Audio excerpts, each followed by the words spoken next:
राष्ट्रपति चुनाव में राष्ट्रीय जनतांत्रिक गठबंधन एनडीए की उम्मीदवार होंगी झारखंड की पूर्व राज्यपाल द्रौपदी मुर्मू। विपक्ष ने यशवंत सिन्हा को बनाया अपना उम्मीदवार। अग्निपथ योजना को पूर्व सैन्य अधिकारियों ने देश के युवाओं के लिए लाभकारी बताया। युवाओं ने की सराहना।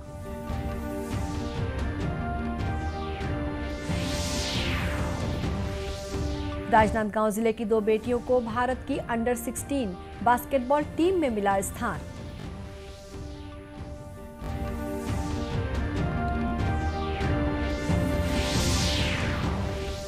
और छत्तीसगढ़ में पहली बार अगस्त माह में आयोजित की जाएगी प्रोफेशनल बॉक्सिंग प्रतियोगिता। विजेंदर सिंह होंगे शामिल।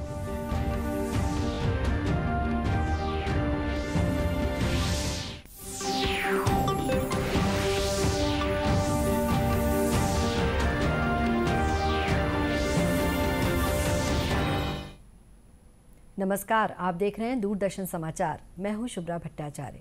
अब समाचार विस्तार से। झारखंड की पूर्व राज्यपाल द्रौपदी मुर्मू राष्ट्रपति चुनाव में भारतीय जनता पार्टी के नेतृत्व वाले राष्ट्रीय जनतांत्रिक गठबंधन एनडीए की उम्मीदवार होंगी।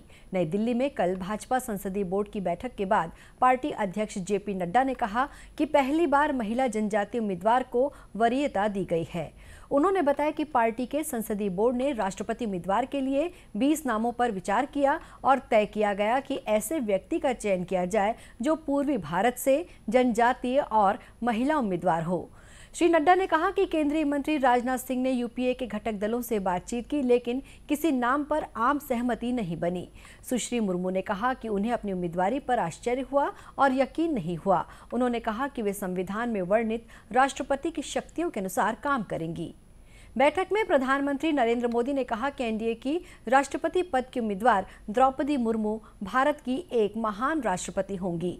श्री मोदी ने कहा कि उन्होंने अपना जीवन समाज की सेवा, गरीबों, दलितों, हाशिए पर रहे लोगों को सशक्त बनाने के लिए समर्पित किया है। उनके पास समृद्ध प्रशासनिक अनुभव है और उनका उत्कृष्ट कार्यकाल रहा है। प्रधानमंत्री ने कहा कि लाखों लोग, विशेषकर गरीबी और कठिनाइयों का सामना कर चुके लोग द्रौपदी मुर्मू के जीवन से प्रेरणा पाते हैं। श्री मोदी ने कहा कि नीतिगत मामलों में उनकी समझ और उनके दयालु स्वभाव से देश को बहुत लाभ होगा। वहीं पूर्व केंद्रीय मंत्री यशवंत सिन्हा राष्ट्रपति चुनाव के लिए विपक्ष के उम्मीदवार होंगे। विपक्षी दलों की नई दिल्ली में कल हुई बैठक के बाद उनके नाम की घोषणा की गई। इन दलों ने संयुक्त बयान में कहा है कि श्री यशवंत सिन्हा की उम्मीदवारी पर सर्वसहमति से फैसला लिया गया है। राष्ट्रवादी कांग्रेस पार्टी के नेता शरद पवार ने बताया कि श्री यशवंत सिन्हा इस महीने की 27 तारीख को नामांकन दाखिल करेंगे। देश के युवाओं को सेना में भर्ती होने का अवसर देने प्रधानमंत्री नरेंद्र मोदी ने युवाओं के लिए अग्निपथ योजना शुरू की है। योजना के बारे में प्रदेश के पूर्व मुख्यमंत्री और भारतीय जनता पार्टी के राष्ट्रीय उपाध्यक्ष डॉक्टर रमन सिंह ने कहा कि कोई भी परिवर्तन बेहतर कार्य के लिए होता है। कोई भी परिवर्तन होता है बेहतर के लिए होता है और इसमें सेना के सभी अधिकारियों ने 89 से डिस्कशन चल रहा है। ये आज का नहीं है कि आज कर दिया है। सेना के अंदर सभी लेवल में बैठकें हुई और सेना के सभी अध्यक्ष हमारे बैठ के बात किए, इसकी प्रक्रिया हुई, इसका परीक्षण किया गया। 89 से डिस्कस होते अभी तक ही आया। नए ब्लड को सेना में प्रवेश करने के लिए, नए खून को लाने के लिए एक प्रक्रिया अपनाई जा रही है और इस प्रक्रिया में जितने भी युवकों को छोटी मोटी गलतफहमी थी उसको भी दूर करने का प्रयास प्रेस कॉन्फ्रेंस के माध्यम से हमारे सेना अध्यक्षों ने साफ शब्दों में कहा और आज देश स्वागत कर रहा है। बड़े बड़े उद्योगपति बोल रहे हैं कि हम अपने स्वागत करेंगे। अलग अलग सेक्टर में जैसे सेंट्रल पैरामिलिट्री फोर्सेस में इन लोगों को प्राथमिकता दी जाएगी। अग्निपथ योजना की भारतीय सेना के पूर्व अधिकारियों ने भी सराहना की है। भारतीय वायुसेना के पूर्व अधिकारी दुर्ग निवासी KM नायर का कहना है कि अग्निपथ योजना युवाओं के साथ ही देश के लिए भी लाभप्रद साबित होगी। इस योजना के माध्यम से युवाओं को सेना में भर्ती होने के साथ साथ अन्य क्षेत्रों में भी कार्य करने का अवसर मिलेगा। अच्छा, युवाओं के लिए इसमें फ़ायदा यह है कि एक तो उनको बहुत ही कम उम्र में 17 साल से 17.5 साल से 21 साल तक उनको सर्विस करना है ना। ये तो एक ऐसा एज है जिसमें कि सब बच्चे नौकरी के बारे में सोचते नहीं हैं। जनरली उनका जस्ट पढ़ाई कर रहे होते हैं या पढ़ाई जस्ट कंप्लीट हुआ रहता है ना। ऐसे 4 साल में अगर उनको नौकरी मिल जाती है, वो भी आर्म्ड फोर्सेस में सर्व करने का एक मौका मिल जाता है, तो उनके हिसाब से प्लस इसमें एक जो सैलरी स्ट्रक्चर रखा गया, पहले साल में 30,000 से लेके चौथे साल में 40,000 तक, ये भी एक बहुत बड़ा उनको प्लस पॉइंट है। सेना के पूर्व सैनिकों ने भी अग्निपथ योजना को युवाओं के लिए लाभकारी बताया है। किस तरह देखते हैं?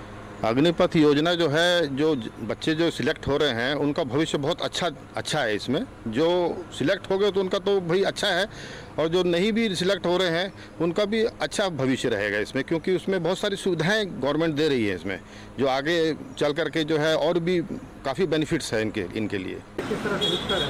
देखिए, जो भारत सरकार ने ये अग्निपथ योजना लाई है, ये भारत के युवाओं के लिए अति सुंदर मौका है। इस मौके से जब हम आगे की तरफ जाएंगे, हमारे युवा फर्स्ट और सेकंड स्टेज में जब आगे बढ़ेंगे, तो ये देश को इतना आगे लेके जाएगा और युवाओं को इतना रोजगार मिलेगा कि एक बार हमारा जो देश है, जिस आर्थिक स्थिति से गुजर रहा, बेरोजगारी से गुजर रहा, उससे सब में हम सब पूर्ण रूप से सफलता पाएंगे।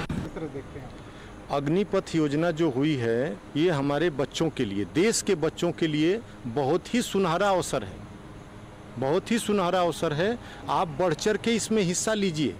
जो गवर्नमेंट ने नियम और शर्तें रखी हैं उसकी तैयारी करिए। आप किसी अनाप शनाप जगह मत भटकिए और आप जाइए। आने के बाद या आप जाने के बाद आपको लगेगा कि हाँ, ये स्कीम का क्या फायदे हैं।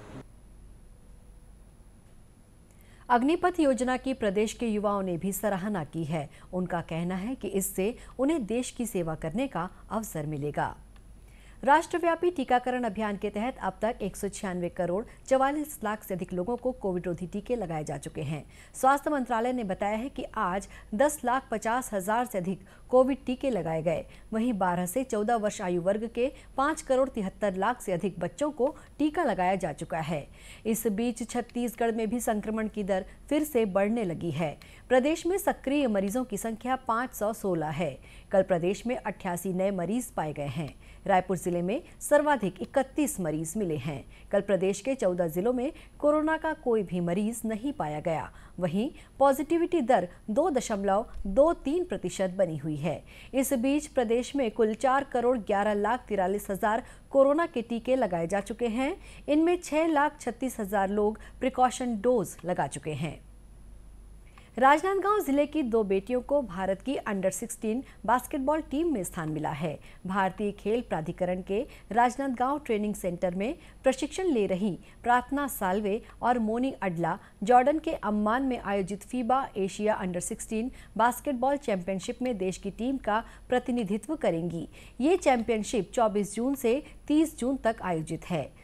मुख्यमंत्री भूपेश बघेल और खेल मंत्री उमेश पटेल ने भारतीय टीम में इन दोनों के चयन के लिए बधाई दी है। उन्होंने चैंपियनशिप में अच्छे प्रदर्शन के लिए दोनों को शुभकामनाएं भी दी हैं। इन दोनों छात्राओं का चयन इस साल जनवरी में इंदौर में हुई जूनियर नेशनल बास्केटबॉल चैंपियनशिप में उत्कृष्ट प्रदर्शन के आधार पर हुआ है। इन दोनों ने अम्मान में होने वाले एशियन चैंपियनशिप के लिए बेंगलुरु में आयोजित भारतीय टीम के कैंप में भी हिस्सा लिया है। छत्तीसगढ़ में पहली बार प्रोफेशनल बॉक्सिंग प्रतियोगिता आयोजित की जाएगी। रंबल इन द जंगल के साथ ओलंपियन बॉक्सर विजेंदर सिंह अपनी नई पारी की शुरुआत करेंगे। ये आयोजन राजधानी रायपुर के इंडोर स्टेडियम में अगस्त माह में होगा। बॉक्सर विजेंदर सिंह ने मुख्यमंत्री भूपेश बघेल से मुलाकात की थी और प्रदेश में मुक्केबाजी को बढ़ावा देने के बारे में बातचीत की थी। छत्तीसगढ़ में प्रोफेशनल बॉक्सिंग इवेंट कराने का आग्रह किया था, जिस पर मुख्यमंत्री ने सहमति दी थी। प्रो बॉक्सिंग इवेंट अगस्त माह में आयोजित किया जाएगा। विजेंदर सिंह के साथ ही अन्य अंतर्राष्ट्रीय पेशेवर मुक्केबाजों के मुकाबले भी होंगे। गौरतलब है कि विजेंदर सिंह ने वर्ष 2008 में ओलंपिक का कांस्य पदक जीता था। प्रदेश में मुक्केबाजी की प्रतियोगिता होने से युवाओं को आगे आने का अवसर मिलेगा। आजादी के लिए भारत का शानदार संघर्ष आधुनिक विश्व के महानतम संघर्षों में से एक है। दूरदर्शन समाचार इतिहास की धारा बदलने वालों की झलक रोजाना आपके लिए लेकर आ रहा है। आज हम बात कर रहे हैं स्वतंत्रता सेनानी गणेश घोष और चापेकर बंधुओं के बारे में। 22 जून 1900 स्वतंत्रता सेनानी गणेश घोष की जयंती है। उनका परिवार चटगांव से था, जो अब बांग्लादेश में है। गणेश घोष चटगांव जुगांतर पार्टी के सक्रिय सदस्य थे। उन्होंने 18 अप्रैल 1930 को सूर्य सेन और अन्य क्रांतिकारियों के साथ चटगांव शस्त्रागार छापे में भाग लिया। पुलिस ने गणेश घोष को गिरफ्तार कर लिया और मुकदमे के बाद 1932 में उन्हें पोर्ट ब्लेयर की सेलुलर जेल भेज दिया गया। वे 14 साल तक इस जेल में रहे। 1946 में जेल से छूटने के बाद वे कम्युनिस्ट पार्टी के नेता बन गए। वो 1952, 1957 और 1962 में बेलगछिया से भारतीय कम्युनिस्ट पार्टी के उम्मीदवार के रूप में पश्चिम बंगाल विधानसभा के लिए चुने गए थे। 1967 में वे चौथी लोकसभा के सदस्य बने। गणेश घोष अंतिम समय तक देश सेवा के लिए समर्पित रहे। 22 जून 1897 को चापेकर बंधुओं ने British plague commissioner W.C. Rand को गोली मारी थी। 3 भाई दामोदर हरि, बालकृष्ण हरि, वासुदेव हरि पुणे शहर के एक छोटे से गांव चिंचवाड़ से थे।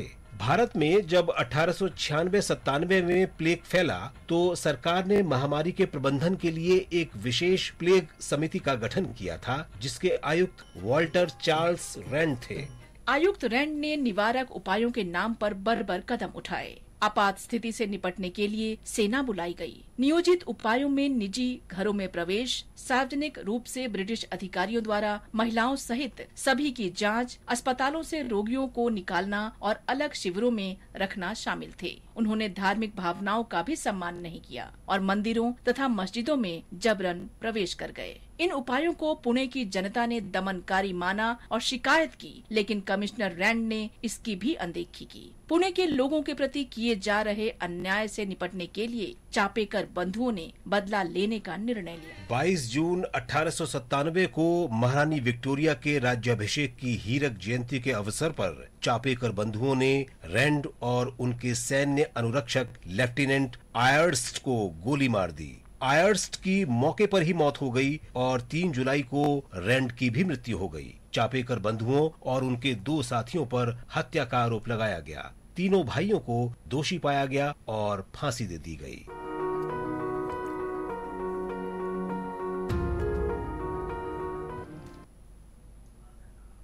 अंत में मुख्य समाचार एक बार फिर से।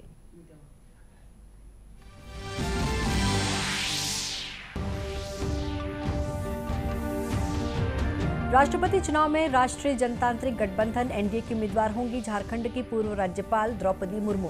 विपक्ष ने यशवंत सिन्हा को बनाया अपना उम्मीदवार। अग्निपथ योजना को पूर्व सैन्य अधिकारियों ने देश के युवाओं के लिए लाभकारी बताया। युवाओं ने की सराहना।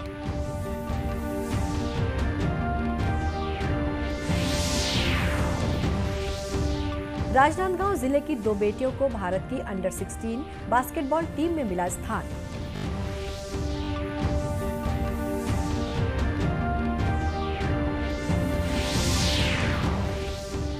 और छत्तीसगढ़ में पहली बार अगस्त माह में आयोजित की जाएगी प्रोफेशनल बॉक्सिंग प्रतियोगिता। विजेंदर सिंह होंगे शामिल।